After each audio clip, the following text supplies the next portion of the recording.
ಜಲಜ್ಯೇಷ್ಠನಿಭಾಕಾರಂ ಜಗದೀಶಪದಾಶ್ರಯಂ ಜಗತೀತಲವಿಖ್ಯಾತಂ ಜಗನ್ನಾಥಗುರುಂ ಭಜೆ. ಹರಿಕಥಾಮೃತಸಾರ ಗುರುಗಳ ಕರುಣದಿಂದಾಪನಿತು ಪೇಳುವೆ, ಪರಮ ಭಗವದ್ಭಕ್ತರಿದನಾದರದಿ ಕೇಳುವುದು. ಶ್ರೀಮನೋಹರ ಶಮಲವರ್ಜಿತ ಕಾಮಿತಪ್ರದ ಕೈರವದಲ ಶ್ಯಾಮ ಶಬಲ ಶರಣ್ಯ ಶಾಶ್ವತ ಶರ್ಕರಾಕ್ಷಸಖ ಸಾಮಸನ್ನುತ ಸಕಲ ಗುಣಗಣಧಾಮ ಶ್ರೀ ಜಗನ್ನಾಥ ವಿಠ್ಠಲ ಈ ಮಹಿಯೊಳವತರಿಸಿ ಸಲುಹಿದ ಸಕಲ ಸುಜನರನ. ಕರುಣಾಸಂಧಿಯನ್ನು ಜಗನ್ನಾಥ ವಿಠ್ಠಲ ಅಂಕಿತದ ಜೊತೆ ಮುಕ್ತಾಯ ಮಾಡುತ್ತಾ ಇದ್ದಾರೆ ಜಗನ್ನಾಥದಾಸರು. 31ನೇ ಪದ್ಯದಲ್ಲಿ ಭಗವಂತನನ್ನು ಸ್ತೋತ್ರ ಮಾಡ್ತಾರೆ. ಆ ಪದ್ಯದಲ್ಲಿ ಶ್ರೀ ಮನೋಹರ, ಅನೇಕ ಅವನ ಗುಣಗಳನ್ನು ಪುನಃ ಚಿಂತನೆಗೆ ತಂದುಕೊಡ್ತಾರೆ. ಈ ಪದ್ಯದಲ್ಲಿ ಶ್ರೀ ಮನೋಹರ ಭಗವಂತ. ಶ್ರೀ ಮನೋಹರ ಅಂದರೆ ಲಕ್ಷ್ಮೀಪತಿ ಅಂತಲೇ ಅರ್ಥ. ಶ್ರೀ ಅಂದರೆ ಲಕ್ಷ್ಮೀದೇವಿ. ಅವಳ ಮನಸ್ಸನ್ನು ತನ್ನ ಕಡೆಗೆ ಆಕರ್ಷಿಸಿಕೊಳ್ಳುವ ಸೌಂದರ್ಯ, ಅಪಾರವಾದ ಸೌಂದರ್ಯ. ಲಕ್ಷ್ಮಿಯ ಮನಸ್ಸನ್ನು ತನ್ನ ಕಡೆ ಆಕರ್ಷಿಸಬೇಕಾದ್ರೆ ಸಾಕ್ಷಾತ್ ಮನ್ಮಥ ಅಂತಾರೆ ಶುಕಾಚಾರ್ಯರು ಭಾಗವತ ಹೇಳುವಾಗ. ಇಂತಹ ಸುಂದರವಾದ ಸ್ವರೂಪ ಸೌಂದರ್ಯವನ್ನು ಹೊಂದಿರತಕ್ಕಂತಹ ಭಗವಂತನ ರೂಪ ಅದು ಅನ್ನುವಂತೆ, ಭಗವಂತನ ಕರುಣಾ ರೂಪದಂತೆ ಸುಂದರ ರೂಪವನ್ನು ಕೂಡ ಇಲ್ಲಿ ಸ್ಮರಣೆ ಮಾಡುತ್ತಾರೆ. ಲಕ್ಷ್ಮೀ ಮನೋಹರ ಅಂತ. ಬರೀ ಲಕ್ಷ್ಮೀ ಮನೋಹರನೋ ಬೇರೆಯವರಿಗೆ ಮನೋಹರ ಅಲ್ವೇ ಅಂದರೆ ಆ ಶ್ರೀ ಶಬ್ದವನ್ನೇ ನಾವು ಪಡೆದು ನೋಡಬೇಕಾಗ್ತದೆ. ಉಪನಿಷತ್ತಿನಲ್ಲಿ ಶ್ರೀ ಅಂತ ಯಾವುದನ್ನು ಕರೆಯುತ್ತಾರೆ ಅಂದರೆ ಚಕ್ಷುಶ್ರೋತ್ರಂ ಮನೋವಾಕ್ಪ್ರಾಣ ಏತಾಹ ಶ್ರಿಯ ಅಂತ ಹೇಳ್ತಾರೆ.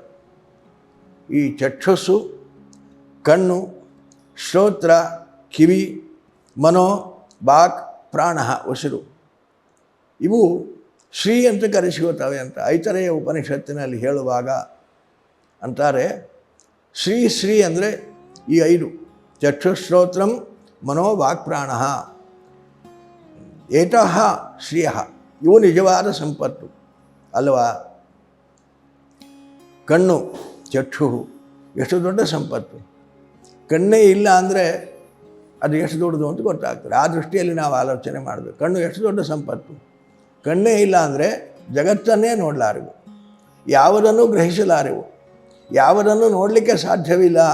ಇಡೀ ಜಗತ್ತೇ ಕತ್ತಲು. ಭಗವಂತ ನಮಗೆ ಕಣ್ಣು ಕೊಟ್ಟಿದ್ದಾನಲ್ಲ, ಎಷ್ಟು ದೊಡ್ಡ ಸಂಪತ್ತು ಕೊಟ್ಟಿದ್ದಾನೆ, ಇದನ್ನು ಸ್ಮರಣೆ ಮಾಡಬೇಕು ನಾವು. ಅದೇ ರೀತಿಯಾಗಿ 2ನೆಯದು ಶ್ರೋತ್ರ, ಕಿವಿ ಹಾಗೆ.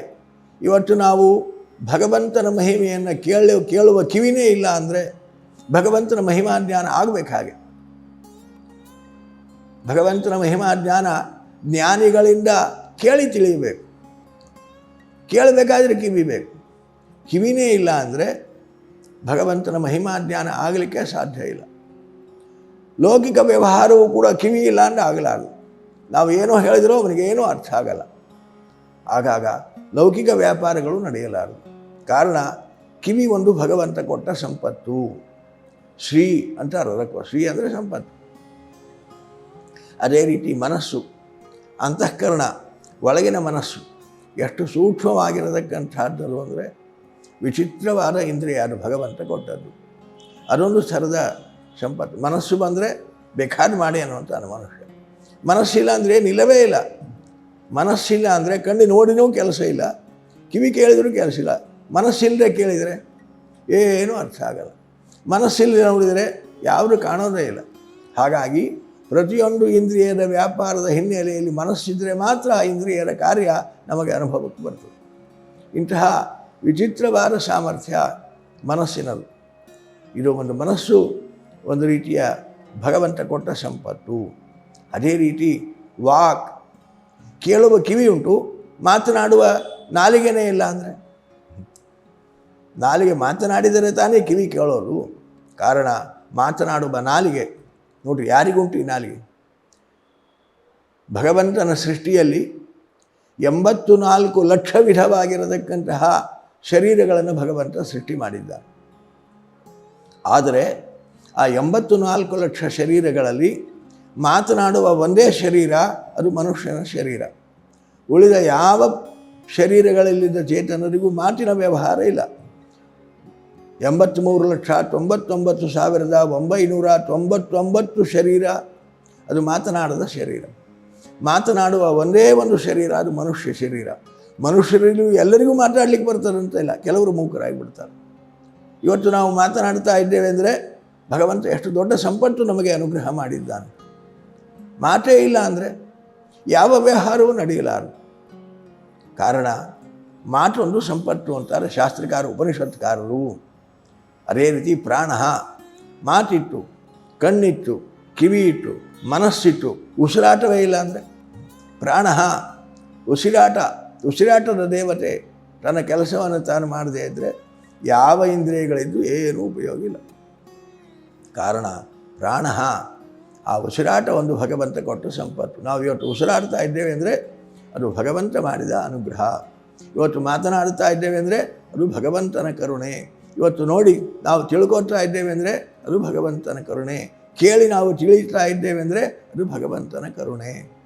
ಕಾರಣ ಭಗವಂತ ಈ ರೀತಿಯಾಗಿ ನಮಗೆ 5 ಸಂಪತ್ತುಗಳನ್ನು ಕೊಟ್ಟಿದ್ದಾನೆ. ಚಕ್ಷುಶ್ರೋತ್ರಂ ಮನೋವಾಕ್ಪ್ರಾಣ ಏತಾಹಾಸ್ಯ ಅಂತಾರೆ ಉಪನಿಷತ್ಕಾರ. ಆದ್ದರಿಂದ ಇದೇ ದೊಡ್ಡ ಸಂಪತ್ತು ಭಗವಂತ ನಮಗೆ ಕೊಟ್ಟದ್ದು. ಶ್ರೀ ಮನೋಹರ ಅಂದರೆ ಏನಾಯ್ತು? ಇವಾಗ ಈ 5 ಇಂದ್ರಿಯಗಳು ಶ್ರೀ ಆಯಿತು. ಇಂದ್ರಿಯಗಳಿಗೆ ಏನು ಮನೋಹರ? ಅವು ಜಡ ಇಂದ್ರಿಯಗಳು. ಶ್ರೀ ಮನೋಹರ ಅಂತಾರೆ ಇಲ್ಲಿ. ಆದ್ದರಿಂದ ಇಂದ್ರಿಯಗಳು ಅಂದರೆ ಇಂದ್ರಿಯಗಳಲ್ಲ, ಇಂದ್ರಿಯಗಳು ಅಂದರೆ ಇಂದ್ರಿಯಾಭಿಮಾನಿ ದೇವತೆಗಳು. ಚಕ್ಷುಶ್ರೋತ್ರಂ ಕಣ್ಣಿಗೆ ಅಭಿಮಾನಿ ದೇವತೆ 12ನೇ ಕಕ್ಷೆಯಲ್ಲಿರತಕ್ಕಂತಹ ಸೂರ್ಯ. ಶ್ರೋತ್ರಂ ಕಿವಿಗೆ ಅಭಿಮಾನಿಯಾಗಿರತಕ್ಕಂತಹ ಚಂದ್ರ, 12ನೇ ಕಕ್ಷೆಯಲ್ಲಿರತಕ್ಕಂತಹ ಚಂದ್ರ ಕಿವಿಯ ಅಭಿಮಾನಿ ದೇವತೆ. ಮನಸ್ಸಿನ ಅಭಿಮಾನಿ ದೇವತೆಗಳು ಗರುಡಶೇಷ ರುದ್ರರು 5ನೇ ಕಕ್ಷೆಯಲ್ಲಿದ್ದಾರೆ. ವಾಕ್ ಮಾತಿನ ಅಭಿಮಾನಿ ದೇವತೆ ಅಗ್ನಿ 15ನೇ ಕಕ್ಷೆಯಲ್ಲಿದ್ದಾನೆ. ಪ್ರಾಣ ಬ್ರಹ್ಮವಾಯುಗಳು. ಇಂತಹ ದೇವತೆಗಳಿಗೂ ಮನೋಹರ ಅವನು. ದೇವತೆಗಳ ಮನಸ್ಸನ್ನು ಹರಿಸ್ತಾನೆ. ಬ್ರಹ್ಮವಾಯುಗಳು, ಗರುಡಶೇಷ ರುದ್ರಾದಿಗಳು, ಚಂದ್ರ ಸೂರ್ಯರು, ಅಗ್ನಿ 15ನೇ ಕಕ್ಷೆಯವರೆಗೆ ಎಲ್ಲ ದೇವತೆಗಳು, ತತ್ವಾಭಿಮಾನಿ ದೇವತೆಗಳು ಬಂದು ಹೋದರು. ಬ್ರಹ್ಮವಾಯುಗಳನ್ನು ಹಿಡಿದು ಅಗ್ನಿಯವರೆಗೆ. ಅಗ್ನಿರ್ವೈ ದೇವಾನಾಂ ಅವಮಃ, ಕಡೆಯ ತತ್ವಾಭಿಮಾನ ದೇವತೆ ಅಗ್ನಿ. ಕಾರಣ ಬ್ರಹ್ಮವಾಯುಗಳಿಂದ ಹಿಡಿದು ಅಗ್ನಿಯವರೆಗೆ ಇಲ್ಲಿ ಕೊಟ್ಟಿದ್ದಾರೆ ಅಂದರೆ ಸಮಸ್ತ ತತ್ವಾಭಿಮಾನಿ ದೇವತೆಗಳಿಗೂ ಮನೋಹರನಾಗಿದ್ದಾನೆ. ಬರೀ ಲಕ್ಷ್ಮೀದೇವಿಗೆ ಮನೋಹರ ಅಲ್ಲ, ಇವನು ಸಕಲ ತತ್ವಾಭಿಮಾನಿ ದೇವತೆಗಳ ಮನೋಹಾರಿಯೂ ಆಗಿದ್ದಾನೆ ಅನ್ನುವ ಅರ್ಥವನ್ನು ನಾವು ತಿಳಿದ ಹಾಗಾಯ್ತು ನೋಡ್ರಿ. ಶ್ರೀ ಮನೋಹರ ಅಂದರೆ ಸಕಲ ದೇವತೆಗಳ ಮನಸ್ಸನ್ನು ಹರಿಸ್ತಾನೆ. ಅದೇ ರೀತಿ ಮತ್ತೊಂದು ಕಡೆಗೆ ಉಪನಿಷತ್ತಿನಲ್ಲಿ ಹೇಳುವಾಗ ಛಂದಾಂಸಿ ವಾ ಶ್ರೇಯ ಅಂತಾರೆ. ಛಂದಾಂಸಿ ವಾ ಶ್ರೇಯ, ಶ್ರೀ ಅಂತ ಇನ್ನೊಂದನ್ನು ಕರೀತಾರೆ. ಯಾವುದು ಅಂದರೆ ನಿಜವಾದ ಸಂಪತ್ತು ಯಾವುದು? ಜ್ಞಾನ ಸಂಪತ್ತು. ಆ ಜ್ಞಾನ ಸಂಪತ್ತನ್ನು ಕೊಡತಕ್ಕಂತಹ ವೇದಗಳು ಅವು ನಿಜವಾದ ಸಂಪತ್ತು. ವೇದ ನಿಧಿಯರು, ವೇದ ಸಂಪತ್ತು ನಿಧಿಯರು, ಜ್ಞಾನವನ್ನು ಕೊಡತಕ್ಕಂತಹ ನಿಧಿ. ಕಾರಣ ವೇದಗಳನ್ನೇ ಶ್ರೀ ಅಂತ ಕರೀತು ಉಪನಿಷತ್ತು. ಉಪನಿಷತ್ತುಗಳ ಶ್ರೀ ಮನೋಹರ ಅಂದರೆ ಉಪನಿಷತ್ತುಗಳ ಮನೋಹರ ಅಂದರೆ ಛಂದಸ್ಸು. ವೇದಗಳಿಗೆ ಅಭಿಮಾನಿ ದೇವತೆ ಮುಖ್ಯವಾಗಿ ಲಕ್ಷ್ಮೀದೇವಿ. ಲಕ್ಷ್ಮೀ ಮನೋಹರ ಅನ್ನುವ ಅರ್ಥವನ್ನು ನೋಡಿದ್ದೇವೆ. ಅದೇ ರೀತಿ ವೇದಗಳಿಗೆ ಅಮುಖ್ಯವಾಗಿ ಅಭಿಮಾನಿ ದೇವತೆಗಳು ಸರಸ್ವತಿ ಭಾರತಿ ದೇವಿಯರು. ಅನೇಕ ದೇವತಾ ಸ್ತ್ರೀಯರಿದ್ದಾರೆ ಛಂದೋಭಿಮಾನಿ ದೇವತೆಗಳಾಗಿ ವೇದದಲ್ಲಿ. ಹಾಗೆ ಸಮಸ್ತ ದೇವತಾ ಸ್ತ್ರೀಯರಿಗೂ ಮನೋಹರನಾಗಿದ್ದಾನೆ ಅನ್ನುವ ಅರ್ಥವನ್ನು ಕೂಡ ಆ ಶ್ರೀ ಮನೋಹರ ಶಬ್ದದಿಂದ ನಾವು ತಿಳಿಯಬಹುದಾಗಿದೆ. ಹೀಗೆ ಚಿಂತನೆಯನ್ನು ಅದನ್ನು ಒಡೆದು ವಿಸ್ತಾರವಾಗಿ ತಿಳಿಯಬೇಕಾಗ್ತದೆ. ಹೀಗೆ ಶ್ರೀ ಮನೋಹರ. ಶಮಲವರ್ಜಿತ ಅನ್ನುವುದು ಇನ್ನೊಂದು ವಿಶೇಷಣ. ಶಮಲವರ್ಜಿತ. ಶಮಲ ಅಂದರೆ ದೋಷ, ಕಪ್ಪು ಚುಕ್ಕೆ. ಅಂತಹ ಶಮಲವರ್ಜಿತ, ದೋಷ ದೂರನಾಗಿದ್ದಾನೆ ಭಗವಂತ ಅಂತ ಇದರ ಸಾಮಾನ್ಯ ಅರ್ಥ. ಆ ಶಬ್ದವನ್ನು ಒಡೆದು ನೋಡಬೇಕು. ಭಗವಂತನ ಮಹಿಮೆ ನಮಗೆ ಗೊತ್ತಾಗಬೇಕಾದ್ರೆ ಶಬ್ದಗಳನ್ನು ಒಡೆದೊಡೆದು ನೋಡಬೇಕು ಅಂತಾರೆ ಶ್ರೀಮದಾಚಾರ್ಯರು.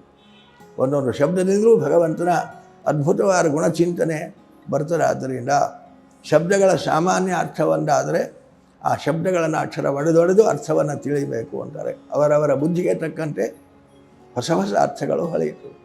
ಅದರಿಂದ ಶಮಲವರ್ಜಿತ ಅಂದರೆ ಸಾಮಾನ್ಯ ಅರ್ಥದಲ್ಲಿ ದೋಷ ದೂರ ಅಂತಾದರೂ ಕೂಡ ಅದನ್ನು ಒಡೆದು ನೋಡುವಾಗ ಶಮ್ ಅಂದರೆ ಸುಖ,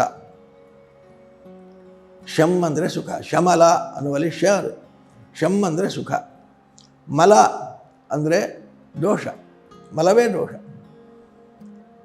ಶಮ್ ಅಂದರೆ ಸುಖ, ಮಲ ಅಂದರೆ ದೋಷ. ಆ ಸುಖದ ಮಲ, ಆನಂದದ ಮಲ ಯಾವುದು? ದುಃಖದಿಂದ ಸಹಿತವಾದದ್ದು. ದುಃಖದಿಂದ ಸಹಿತವಾದ ಆನಂದ ಶಮಲ. ನಾವೆಲ್ಲ ಆನಂದವನ್ನು ಅನುಭವಿಸ್ತೇವೆ ಸಂಸಾರದಲ್ಲಿ, ಇಲ್ಲ ಅಂತಿಲ್ಲ. ನಮ್ಮ ಆನಂದ ಹೇಗೆ? ದುಃಖದಿಂದ ಸಹಿತವಾದದ್ದು, ಶಮಲ ನಮ್ಮದೆಲ್ಲ. ಭಗವಂತನ ಆನಂದ ಅಂಥದ್ದು ಶಮಲವರ್ಜಿತ, ದುಃಖ ಸ್ಪರ್ಶ ಇಲ್ಲದ ಸುಖ ಅವನದು. ದುಃಖ ಸ್ಪರ್ಶ ಇಲ್ಲದ ಸುಖ, ದುಃಖ ಸ್ಪರ್ಶವಾದ ಸುಖ ಅಲ್ಲ, ದುಃಖ ಸ್ಪರ್ಶವುಳ್ಳ ಸುಖ ಅದು ಶಮಲ. ಶಮಲವರ್ಜಿತ, ದುಃಖ ಸಹಿತವಾದ ಸುಖ ಅವನಿಗಿಲ್ಲ. ಅವನ ಸುಖ ಎಂಥದ್ದು? ದುಃಖರಹಿತವಾದ. ಟೀಕಾರಾಯರು ತತ್ವಪ್ರಕಾಶಿಕ ಮಾಡುವಾಗ ಅಂತಾರೆ, ಭಗವಂತನ ಆನಂದ ಎಂಥದ್ದು ಅಂದರೆ ಶುದ್ಧ ಆನಂದ. ಶುದ್ಧಾನಂದೋರು ಸಂವಿದ್ಯುತಿ ಬಲ ಬಹುಲೌದಾರ್ಯ ವೀರ್ಯಾದಿ ದೇಹಂ ಅಂತಾರೆ ಅವರು. ಶುದ್ಧವಾದ ಆನಂದ. ಶುದ್ಧವಾದ ಆನಂದ ಅಂದ್ರೇನು ಅಂದರೆ ದುಃಖ ಸಂಪರ್ಕ ಇಲ್ಲದ ಆನಂದ. ನಾವೆಲ್ಲ ಸಂಸಾರದಲ್ಲಿ ಅನುಭವಿಸುವ ಆನಂದ ದುಃಖ ಸಹಿತವಾದ ಆನಂದ. ಭಗವಂತನ ಆನಂದ ದುಃಖರಹಿತವಾದ, ದುಃಖದ ಸಂಪರ್ಕವೇ ಇಲ್ಲದ ಶುದ್ಧವಾದ ಆನಂದ. ಅದರಿಂದ ಶಮಲವರ್ಜಿತ ಅಂದರೆ ದುಃಖ ಸಂಪರ್ಕವುಳ್ಳ ಸುಖ ಅವನಿಗಿಲ್ಲ, ಶುದ್ಧವಾದ ಆನಂದ ಅವನದು ಅನ್ನುವುದನ್ನು ನಾವು ತಿಳಿಬೇಕಾಗ್ತದೆ. ಕಾಮಿತಪ್ರದ ಈ ಶಬ್ದವಂತೂ ಅನೇಕ ಕಡೆ ಪ್ರಯೋಗ ಮಾಡಿದ್ದಾರೆ. ಭಕ್ತರಿಗೆ ಕಾಮಿತ ಅಭೀಷ್ಟವನ್ನು ಸುರಿತಾಂದ್ರೆ ಅವರು ಉಪನಿಷತ್ತಿನಲ್ಲಿ ಹೇಳುವಾಗ ಈ ಗುಣವನ್ನು ಅಕ್ಷರ ಅಂತಾರೆ. ಉಪನಿಷತ್ತಿನಲ್ಲಿ ಭಗವಂತನ ಹೇಳುವ ಅಕ್ಷರ ಅಂತ ಹೇಳ್ತಾರೆ. ಅಕ್ಷರ ಅಂದರೆ ಅಧಿಕಂ ಕ್ಷರತಿ, ಭಕ್ತರ ಅಪೇಕ್ಷೆಗಳನ್ನು ಅವರ ಅಪೇಕ್ಷೆ ಪಟ್ಟಕ್ಕಿಂತ ಅಧಿಕವಾಗಿ ತಾನು ಸುರಿಸ್ತಾನಂತೆ. ಆದ್ದರಿಂದ ಭಗವಂತನನ್ನು ಅಕ್ಷರ ಅಂತ ಉಪಾಸನೆ ಮಾಡಬೇಕು ಅಂತಾರೆ ಉಪನಿಷತ್ತಿನಲ್ಲಿ. ಅದೇ ಅರ್ಥವನ್ನಿಟ್ಟುಕೊಂಡು ಕಾಮಿತಪ್ರದ ಅಂತಾರೆ. ಭಕ್ತರಿಗೆ ಅಪೇಕ್ಷಿತವಾದದನ್ನು ಅಪಾರವಾಗಿ ಅನಂತ ಹಸ್ತದಿಂದ ಕೊಡತಕ್ಕಂತಹ ಕೊಡಗೈ ದೊರೆ ನಮ್ಮ ಸ್ವಾಮಿ, ಇಂತಹ ಕರುಣಾಳು ಅಂತ ಅವರನ್ನು ನಾವು ಚಿಂತನೆ ಮಾಡಬೇಕಂತೆ. ಕೈರವದಲಶ್ಯಾಮ, ಕೈರವದಲಶ್ಯಾಮ. ಕೈರವ ಅಂದರೆ ನೈದಿಲೆ, ನೈದಿಲೆ, ನೀಲಿ ಬಣ್ಣದಿಂದ ವಿಶಿಷ್ಟವಾಗಿರತಕ್ಕಂಥದ್ದು. ಆ ನೈದಿಲೆಯ ದಳ, ಆ ಪಕಳೆಗಳು, ಅದರ ದಳಗಳು ಹೇಗೆ ಕಪ್ಪು ಶ್ಯಾಮವರ್ಣ ವಿಶಿಷ್ಟವಾಗಿರತಕ್ಕಂಥದ್ದು, ಹಾಗೆ ಭಗವಂತನ ಮೈಬಣ್ಣ ಕೈರವದಲ ಶ್ಯಾಮ. ಅದರಂತೆ ನೈದಿಲೆಯ ಕಪ್ಪಿನಂತೆ ಕಪ್ಪು ಬಣ್ಣವನ್ನು ಹೊಂದಿರತಕ್ಕಂಥವ ನೀಲಮೇಘ ಶ್ಯಾಮ ಅಂತಾರೆ. ಅದೇ ರೀತಿ ಆ ನೈದಿಲೆಯ ನೀಲೋತ್ಪಲ ಅಂತ ಕರೀತಾರೆ. ಆ ನೀಲೋತ್ಪಲದ ಅಂತೆ ಶರೀರದ ಕಾಂತಿಯನ್ನು ಹೊಂದಿದವ ಅಂತ ಒಂದು. ಅಥವಾ ಶ್ಯಾಮ ಶಬಲ ಶರಣ್ಯ, ಶ್ಯಾಮ ಶಬಲ ಅನ್ನುವುದನ್ನು ಇಟ್ಕೊಂಡು ಬಿಟ್ಟರೆ ಅದೊಂದು ಹೊಸ ಥರದಲ್ಲಿ ತೆರೆದುಕೊಳ್ತದೆ. ಉಪನಿಷತ್ತುಗಳಲ್ಲಿ ಆ ಉಪಾಸನೆಯ ಚಿಂತನೆಯನ್ನು ಕೊಡ್ತಾರೆ. ಅದೇನು ಶ್ಯಾಮಲ ಶಬಲ ಚಿಂತನೆ? ನಾಳಿನ ಪ್ರವಚನದಲ್ಲಿ ಆ ಚಿಂತನೆಯನ್ನು ಮುಂದುವರಿಸೋಣ. ಮಧ್ವೇಶಾರ್ಪಣಮಸ್ತು. ವಿಶ್ವ ಪ್ಲಸ್, ಜನಹಿತಕ್ಕಿದು ಜ್ಞಾನದ ಜಾಲ.